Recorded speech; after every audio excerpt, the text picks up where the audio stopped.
তোমার জোর পরে কাজ টাকা পয়সা লোন টোন করে দিলাম দিয়ে এখন যা কোনো খোঁজ নেই সবকিছু টাকা মায়ের গিয়েছে এই জন্য আজকে আমরা চলে আসছি বিমানবন্দরের এই সাইডে ঘুরতে ঘুরতে চলে আসলাম বাট এই যে কিরে শুভ মনে হইতেছে তাই তো না পেছন থেকে তো শুভর মতোই লাগতেছে শুভ কি অবস্থা কোনো খোঁজ খবর নেই একদম বিমানবন্দরের পেছনে কি সারাদিন রাত থেকে বিমানবন্দরের পেছনেই থাকিস এখান থেকে হেঁটে বেড়া শিখেনেই থাকিস খাওয়া দাওয়া নেই ঠিক মতো কি ব্যাপার তোর সারাদিন বাড়ির লোক টেনশন করে না তোর জন্য আর তুই এই বিমানবন্দরের পেছনে বসে থাকিস এই বিমানবন্দরের পেছনে কি আমি তো বুঝলাম না ওর মধ্যে কিছু কাশফুল আছে কাশফুল দেখতে আসিস নাকি কোনো উত্তর নাই কেন আমি তো বুঝলাম না কি কি বলছিস সেদের তোর সাথে হ্যাঁ শুভ ভাই যাচ্ছিস তুই তো যা এখান থেকে আসি গে সাকিব তুই এই সাইড আসছিস এদিকে একদিন তুই কান্দ আসলি ও কি করে আরে আমার কথা বাদ দে ও সারাদিন এইখানে কি করে আমি তো সেটা বললাম না জানি ওর বাপ কাজ করতে করতে শেষ ও সারাদিন আমি যখন দেখি এখানে থাকে বিমানবন্দরের পিছনে কি তোর আমি তো তাই বললাম না কি ওখানেই থাকে ও সবসময় কোনো উত্তরও নেই সেই ধরে বক বক করছি ওর সাথে আমি এদিক নেমে একদিন তুই একটা ভালো স্টুডেন্ট ছিলি না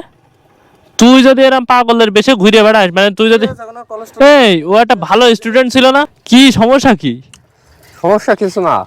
কি সমস্যা কোনো সমস্যা না তো তো সেই ধরে যাই বক বক করছে আমার মতো আমি বইকেই যাচ্ছি তুই তো কোনো উত্তরও দিচ্ছিস না বিমানবন্দরের পিছনে দিয়ে কত কাশফুল ফিটে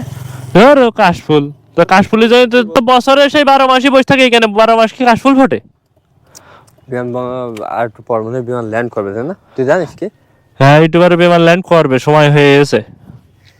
আচ্ছা কোন যাচ্ছিস যা সমস্যা নেই আমি এখানে থাকি কি জ্বালায় এই কি বলছো জায়গাটা ভালো লাগে যদি রোদে দাঁড়িয়ে থাকতে ভালো লাগে সারাদিন রাত দাঁড়িয়ে থাকিস মানে ওর রোদ নেই বৃষ্টি নেই হ্যাঁ ঝড় নেই ওইখানেই দাঁড়ায় থাকে কি করিস বলবি তো কি করিস বলবি তো আরে কি করব বাড়ি অনেক ঝামেলার মধ্যে আছি তাই এখানে এসে সময় কাটাই এখানে গিয়ে একটা সময় কাটানোর মতো জায়গা হবে বাড়ি কাজ করতে হবে না কোনো কাজ করতে হবে না আরে কাজ করতে হবে বাড়িতে থাকবো কেমন করে ওই যে বিদেশ যাই চাইলাম এক করে ফুইরে হ্যাঁ শুনিলাম তো সবকিছু হয়ে গেছে সবকিছু তো ওকে হয়ে গেল তাহলে সমস্যা কানে আর বলিস নি সব পরে বললে যে যাবা ওখানে যে মাসে 80,000 টাকা একদম নেট মানে তুমি বছরে তোমার জোর পরে কাজ টাকা পয়সা লোন টোন করে দিলাম দিয়ে এখন যা কোনো খোঁজ নেই সবকিছু ও টাকা মায়ের গিয়েছে এই জন্য এই অবস্থা কিন্তু লোন করে আমাদের আচ্ছা ঠিক আছে সবই বুঝলাম এই আমি সবই বুঝলাম তো তুই লোন করেছিস ভালো কথা তো তুই এখানে 24 ঘন্টা কি তোর আরে বাড়ি ফুল লোনের লোক সবসময় যে বসে থেকে তা কি করবে এখান থেকে তো তাই বলে রোদ রোদ বৃষ্টি বার করতে এখানে বসে থাকতে হবে টাকা লাগবে না খোঁজ নাই তো সেটা তো খোঁজ দেওয়া হবে সেটা তো খুঁজতে হবে নির্দিষ্ট ব্যবস্থা করতে হবে না অবশ্যই করতে হবে তাহলে অনেক মেলা রোদ একটু কষ্ট হয় না এই কষ্ট হয় না ওট ওর গাড়িতে ওঠ চল চল ওবার যা বসি চল আল্লাহ কোন যাবি তাও শুনছে না ওট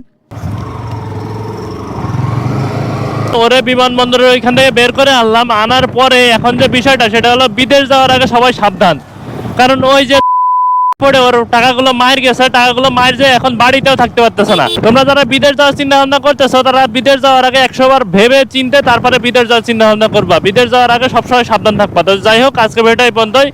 ভিডিও ভালো লাগলে লাইক করবা কমেন্ট করবা শেয়ার করবা তুই এভাবে চলিস না বুঝলি কিছু একটা করার চিন্তা ভাবনা কর তো যাই হোক অবশ্যই ভিডিওতে লাইক দিয়ে দিবা আর অবশ্যই কমেন্ট করে জানাবা যে কার কার সাথে এমন হয়েছে আমার বন্ধুর মতো